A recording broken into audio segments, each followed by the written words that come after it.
Untuk mengetahui seberapa luas dampak banjir Jabodetabek, kami berbincang dengan Kepala Pusat Data Informasi dan Komunikasi Kebencanaan Kapusdatin BNPB, Abdul Mohari. Selamat petang, Pak Abdul Mohari. Selamat petang, Mbak Friska. Kalau tadi sejak pagi kami menginformasikan soal banjir di area Jabodetabek. Kalau data dari BNPB, sebenarnya wilayah mana saja yang terdampak dan mana saja yang banjirnya juga paling parah, Pak? Ya, dari laporan pemerintah daerah yang disampaikan ke kami, jadi kebetulan tadi pagi kita sudah melakukan rapat koordinasi penanganan bencana banjir di Jabodetabek. Hampir seluruh kepala daerah dan Kalasa BPBD hadir. Itu sudah disampaikan memang untuk kesimpulan secara umum itu yang paling terdampak di hari ini itu Kota Bekasi dan Tangerang ya. Yang paling signifikan itu Kota Bekasi. Kalau kemarin kita lihat kan saya sendiri mendampingi Kepala BNPB juga ikut ke Cisarua Bogor yang terdampak banjir bandang. Hmm. Eh, ada beberapa kendala sebenarnya tadi pagi disampaikan oleh beberapa kepala daerah khususnya untuk evakuasi warga.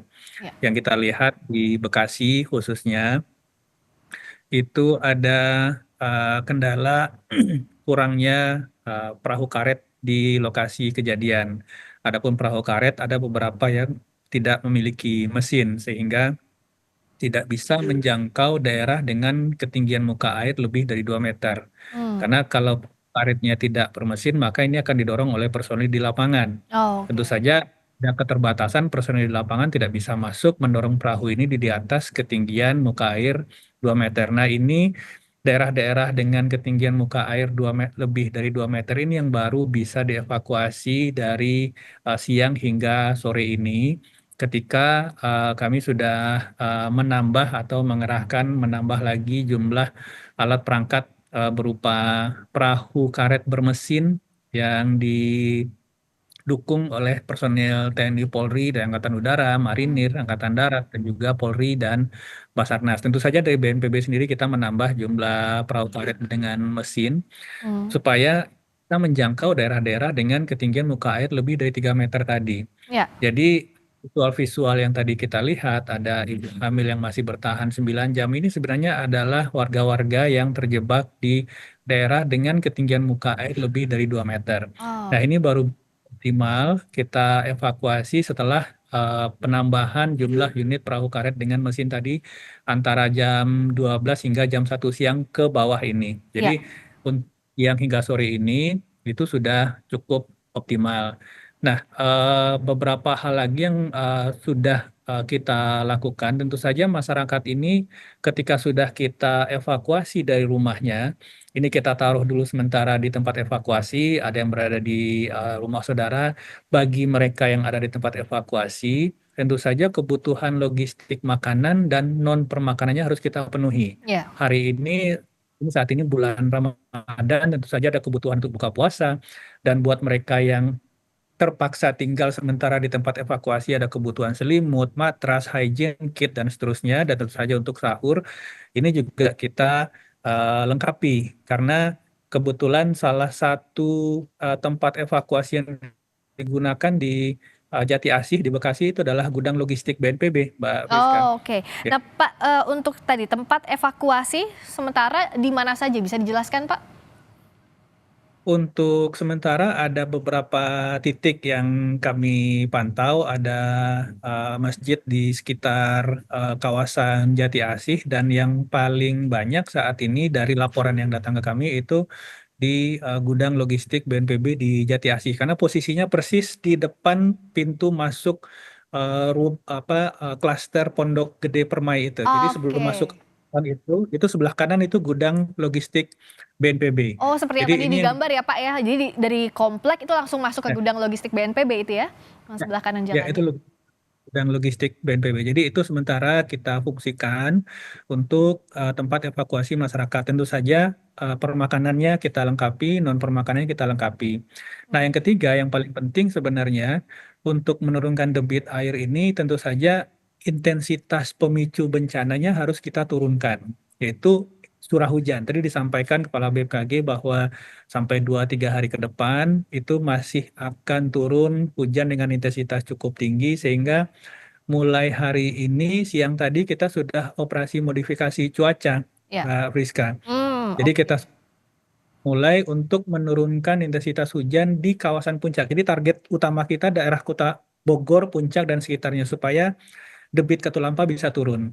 Alhamdulillah tadi laporan dari lapangan di Katulampa dan sekitarnya itu tidak turun hujan dan debit mulai turun ke level siaga 3 itu masih Hmm. masih masih statusnya masih alert sebenarnya, tapi kita harapkan kalau nanti malam juga tidak turun hujan, kita harapkan itu bisa lebih turun lagi karena OMC ini kita lakukan sampai nanti jam 12 malam, Mbak Priska. Jadi Oh. 3 sorti.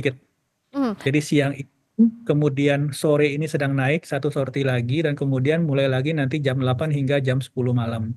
Jadi Hmm. kita harapkan optimalisasi penurunan intensitas curah hujan di hulu ini, debit air yang turun ke wilayah hilir, baik itu Tangerang, Ciliwung di Jakarta Kota, maupun di kawasan Kali Bekasi, itu bisa turun. Nah, Ya. kalau ini bisa turun, secara otomatis tentu genangan bisa berkurang, Mbak Priska. Nah, kalau kita lihat kan BMKG tadi bilang bahwa ini cuaca ekstrim bisa terjadi sampai 11 Maret. Nah, untuk modifikasi cuaca ini juga apakah akan berlangsung sampai tanggal 11 Maret itu untuk antisipasi? Selain tadi kan kalau untuk hari ini sebenarnya untuk menurunkan debit air, tapi untuk antisipasi sampai 11 Maret mendatang sudah adakah eh, yang disiapkan, Jadi, Pak? eh, planning kita untuk tahap awal ini mulai dari tanggal 4 hari ini hingga tanggal 8. Karena Oke. prediksi BMKG maksimalnya itu mungkin di tanggal 5 sampai tanggal 6, bisa menerus ke tanggal 7. Kemudian nanti akan terjadi eskalasi lagi di dasarian kedua. Dasarian kedua ini tanggal 11 hingga tanggal 20. Hmm. Nah, ini pada dasarian kedua bulan Maret ini nanti juga kita akan melakukan operasi modifikasi cuaca. Jadi untuk tahap 1 yang untuk antisipasi dan pengendalian kedaruratan di saat ini itu akan kita lakukan hingga tanggal 8. Nanti kita akan lihat dinamikanya, bukan berarti kita pasti akan stop di tanggal 8. Mhm. Kalau kondisinya ternyata BMKG menyampaikan rekomendasi masih harus diteruskan, maka kita akan teruskan. Yang Hmm. penting untuk target ini adalah penurunan debit air dari hulu, karena ini dominannya banjir kali ini kan bukan banjir ini kan dominan banjir kiriman ya. Ya. Jadi poin yang harus kita turunkan adalah debit di hulu supaya debit di hilir bisa berkurang.